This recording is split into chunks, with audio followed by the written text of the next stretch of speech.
வணக்கம், நான் பாலு. இன்றைக்கும் ஒரு சூப்பரான பிஸ்னஸ் ஐடியாவோட வந்திருக்கேன்.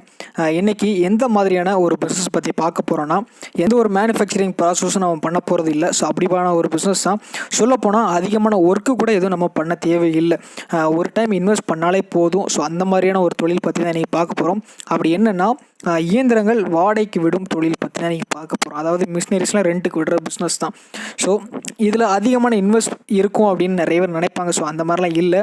நம்மளை ஈஸியான முடிஞ்ச அளவுக்கு ஒரு 1.5 லட்ச ரூபா அந்த ரேஞ்சில் நம்ம இன்வெஸ்ட் பண்ணாலே போதும். இந்த தொழில் நம்ம ஈஸியாக நம்ம ஸ்டார்ட் பண்ணலாம்.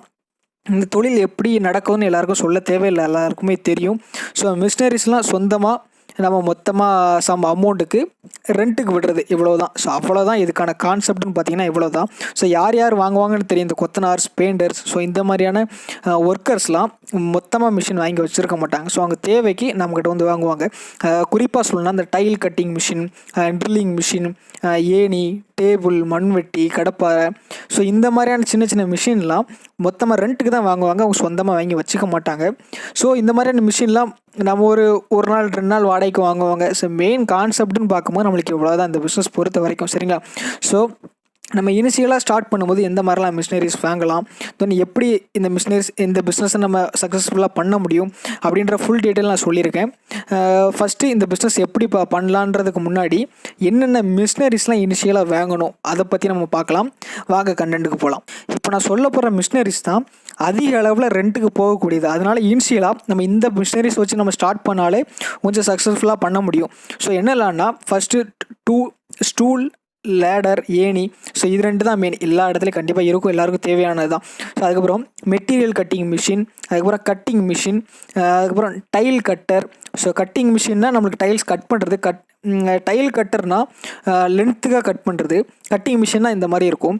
அதுக்கப்புறம் காங்கிரீட் பிரேக்கிங் மிஷின், அந்த பெரிய பெரிய ட்ரில்லிங் மிஷின் காங்கிரீட் பிரேக் பண்ணுறதுக்காக. அதுக்கப்புறம் வுட் கட்டிங் மிஷின், மரம் வெட்டுறதுக்கான மிஷின், இந்த செயின், அந்த மாதிரி செயின் கட்டிங் மாதிரி இருக்கும். அதுக்கப்புறம் welding machine, mini welding machine, அதுக்கப்புறம் ஹேண்ட் கிரைண்டிங் மிஷின். ஸோ இந்த மாதிரி தான் இருக்கும் ஹேண்ட் கிரைண்டிங் மிஷின். அதை வெல்டிங் வச்சதுக்கப்புறம் அதை நல்லா தேய்ச்சி விட்றதுக்காக இந்த ஹேண்ட் கிரைண்டிங் மிஷின் யூஸ் பண்ணுவாங்க. அதுக்கப்புறம் ட்ரில்லிங் மிஷின், ஸோ ஓட்டை போடுறதுக்காக யூஸ் பண்ணுற மிஷின். ஸோ இனிஷியல் ஸ்டேஜில் நம்ம இந்த மாதிரி மிஷினரிஸ் வச்சு நம்ம ஸ்டார்ட் பண்ணாலே போதும். ஸோ இதை தவிர என்னெல்லாம் ஆட் பண்ணிக்கலாம்னா, மண்வெட்டி, கடப்பாரை, ஃபில்டர், இந்த மண் அரிக்கிறது, ஸோ இந்த மாதிரியான சின்ன சின்ன பேசிக் ஐட்டம்ஸாக நம்ம வாங்கி போட்டுக்கிட்ட கூட நம்ம பிக்கப் பண்ணிக்கலாம். ஸோ இதுக்கப்புறம் நம்ம இது கொஞ்சம் ஓரளவு நல்லா போனதுக்கப்புறம் எக்ஸ்டெண்ட் பண்ணிக்கலாம். ஸோ எக்ஸ்டெண்ட் பண்ணும்போது எந்த மாதிரி வாங்கி போட்டுக்கலாம்னா, கல்யாண வீடுகள் தேவையான பொருட்கள் நம்ம போட்டுக்கலாம். Table, chair, serial set, mic set, so அந்த மாதிரி நம்ம எக்ஸ்டெண்ட் பண்ண முடியும். ஸோ இந்த பிஸ்னஸ் பொறுத்த வரைக்கும். ஸோ இதை நீங்கள் ஒரு பார்ட் டைமாக கூட நம்மளால் பண்ணலாம். எப்படின்னா, ஆல்ரெடி நீங்கள் வேறு ஏதாட்டும் ஒரு தொழில் பண்ணிக்கிட்டு இருக்கீங்கன்னா, ஏதாட்டும் ஒரு கடை எதுவும் வச்சுருக்கீங்கன்னா, இந்த கடையோட சேர்த்து இதை நம்ம வைக்கும்போது நம்மளுக்கு எக்ஸ்ட்ரா கொஞ்சம் பாப்புலராக கொஞ்சம் ஈஸியாக இருக்கும். ஸோ இந்த பிஸ்னஸ் பொறுத்த வரைக்கும் இனிஷியலாக நம்மளுக்கு இந்த மிஷினரிஸ் மட்டுமே இருந்தாலே போதுமானது. இப்போது நான் முன்னாடி லிஸ்ட் அவுட் பண்ண மிஷினரிஸ்லாம் எந்தெந்த ரேட்டில் நம்மளால் பர்ச்சேஸ் பண்ண முடியுன்றதை பார்க்கலாம்.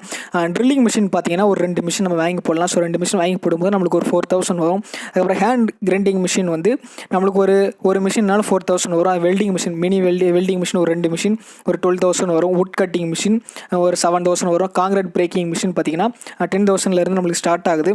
அப்புறம் டைல் கட்டர் மிஷின் பார்த்தீங்கன்னா 2 மிஷின் நம்மளுக்கு ஒரு 3,000 போல் வரும். அப்புறம் கட்டிங் மிஷின் ஒரு 3 மிஷின் 10,000 அந்த ரேஞ்சில் நம்மளுக்கு வருது. அதுக்கப்புறம் மெட்டீரியல் கட்டிங் மிஷின் வந்து ஒரு 12,000 வருது. அதுக்கப்புறம் லேடர் பார்த்தீங்கன்னா, லேடர் வந்து நம்மளுக்கு ஒரு 10 லேடர் கிட்ட வாங்கணும். ஸோ அதாவது ஒரே சைஸில் வாங்கி போடக்கூடாது. மினி சைஸ்லேருந்து ஹை சைஸ் வரைக்கும் நம்மளுக்கு வாங்கி போடணும். அதுக்கு ஒரு 25,000 கிட்ட ஆகும். அதுக்கப்புறம் ஸ்டூலும் அந்த மாதிரி தான், சின்ன ஸ்டூலேருந்து பெரிய ஸ்டூல் வரைக்கும் வாங்கணும். ஸோ அதுக்கு ஒரு 15,000 ஆகும். ஸோ மொத்தமாக பேசிக்காக பார்க்கும்போது நம்மளுக்கு இந்த அளவு தான், மிஷினரி காஸ்ட் பார்க்கும்போது நம்மளுக்கு இந்த அளவு தான் வரும். ஸோ இதை தவிர முன்னாடி சொன்ன மாதிரி அதர்ஸ்னால் நம்மளுக்கு இந்த மண்வெட்டி, கடப்பாரை, ஸோ அந்த மாதிரி சின்ன சின்ன பொருட்களை வாங்கி போடலாம். ஸோ டோட்டலாக பார்த்தோன்னா நம்மளுக்கு ஒரு 1 lakh அந்த ரேஞ்சில் தான் வரும். இந்த 1 lakh இருந்தால் நம்மளுக்கு மிஷினரிஸ் எல்லாம் பேசிக்கான மிஷினரிஸ் வந்து நம்ம பர்ச்சேஸ் பண்ண முடியும். ஸோ நீங்கள் ஆன்லைன்லேயோ இல்லைனா முடிஞ்ச அளவுக்கு கோயம்புத்தூரில் தான் இந்த மாதிரி மிஷினரிஸ்லாம் அதிகமாக வாங்குவாங்க. டேரெக்டாக போய் நீங்கள் வாங்கிக்கலாம். உங்கள் வசதி எப்படியோ அதுக்கு தகுந்த மாதிரி நீங்கள் வாங்கிக்கலாம். இல்லைனா இதை தவிர வேறு எதுவும் மிஷின் நீங்கள் போடணும்னு நினச்சா கூட அந்த மாதிரி போட்டு கூட நம்மளால் ஸ்டார்ட் பண்ண முடியும். இப்போது இந்த பிஸ்னஸில் ப்ராஃபிட் வந்து நம்மளுக்கு எந்த மாதிரி இருக்குன்னா, முன்னாடியே சொன்ன மாதிரி நம்மளுக்கு ரெண்டட் பேஸில் தான் ப்ராஃபிட் நம்மளுக்கு வரும். ஸோ இவ்வளோ தான் வரும் நம்மளால் சொல்ல முடியாது.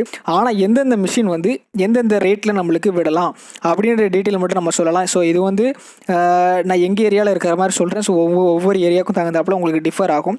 ஸோ ட்ரில்லிங் மிஷின் பார்த்தீங்கன்னா ஒன் டேக்கு அதாவது 24 hours ஒரு 100 rupees அந்த மாதிரி விடலாம். ஹேண்ட் கிரைண்டிங் மிஷின் ஒரு 100 rupees, வெல்டிங் மிஷின் 200. ஸோ இந்த நான் சொல்லியிருக்க பேசிஸில் நம்ம டைல் கட்டிங் மிஷின் 100, லேடர்லாம் 30, ஸ்டூல் 50. ஸோ இந்த மாதிரி நம்மளுக்கு இந்த ஆர்டரில் கொடுக்கலாம். ஸோ உங்களோட விருப்பம். ஸோ இதுக்கு தகுந்தாப்பில் உங்கள் ஏரியாவில் எந்த அளவுக்கு விடுறாங்களோ அதோட கொஞ்சம் கம்மியாகவே வச்சு விடுங்க. ஸோ அப்போ தான் இனிஷியலாக கொஞ்சம் பிக்கப் ஆகும். ஸோ 24 hours இந்த ரேட்டு 24 hours விட கொஞ்சம் தாண்டினாலும் அதுக்கு தகுந்தாப்பில் நம்மளுக்கு கூடும். ஸோ ப்ராஃபிட் வந்து நம்மளுக்கு இந்த அளவுக்கு தான் இருக்கும். கண்டிப்பாக நம்ம இனிஷியலாக ஸ்டார்ட் பண்ணும்போது இதெல்லாம் மெயினான மிஷினரிஸ் இப்போ நம்ம லிஸ்ட் அவுட் பண்ணியிருக்குது. ஸோ இந்த மிஷினரிஸ் பார்க்கும்போது நம்மளுக்கு கண்டிப்பாக ஏன்னா இதுக்கு சீசன்லாம் எதுவுமே கிடையாது. ஸோ ரெகுலராக நம்மளுக்கு மிஷின் போய்கிட்டே தான் இருக்கும்.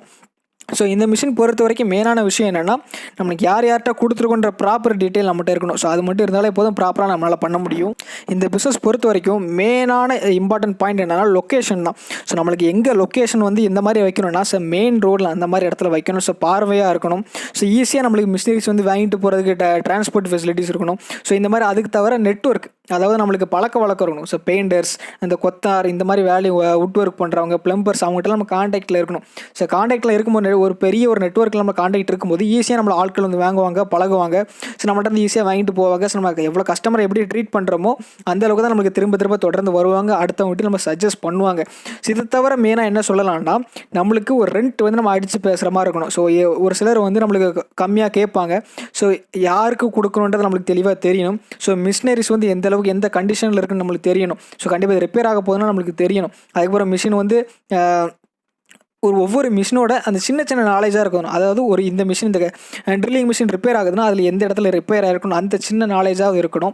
ஸோ போக நம்மளுக்கு கற்றுக்கலாம். ஸோ இது தவிர அட்ரஸ் ப்ரூஃப் நம்மளுக்கு தெரியாதவங்க கொடுக்கும்போது கண்டிப்பாக அட்ரஸ் ப்ரூஃப் இல்லாமல் கொடுக்க முடியாது. ஸோ நீங்கள் ஸ்டார்டிங்கில் இனிஷியலாக வைக்கும்போது கண்டிப்பாக அட்ரஸ் இல்லாமல் யார்ட்டையும் கொடுக்கக்கூடாது. ஸோ இந்த மாதிரி ப்ராப்ளம் தான் நம்மளுக்கு இருக்கும். ஸோ இனிஷியல் ஸ்டேஜில் பொறுத்த வரைக்கும் இதெல்லாம் நம்மளை பார்த்தாலே போதும். ஸோ ப்ராப்பராக நம்மளால் இந்த பிஸ்னஸ் நம்மளால் ஸ்டார்ட் பண்ண முடியும். ஓகே, இந்த வீடியோ உங்களை கண்டிப்பாக இன்ஸ்பயர் பண்ணியிருக்கோம் நம்புகிறேன். நெக்ஸ்ட்டும் இதே மாதிரி ஒரு சூப்பரான பிஸ்னஸ் ஐடியாவோட வரேன். தேங்க்யூ.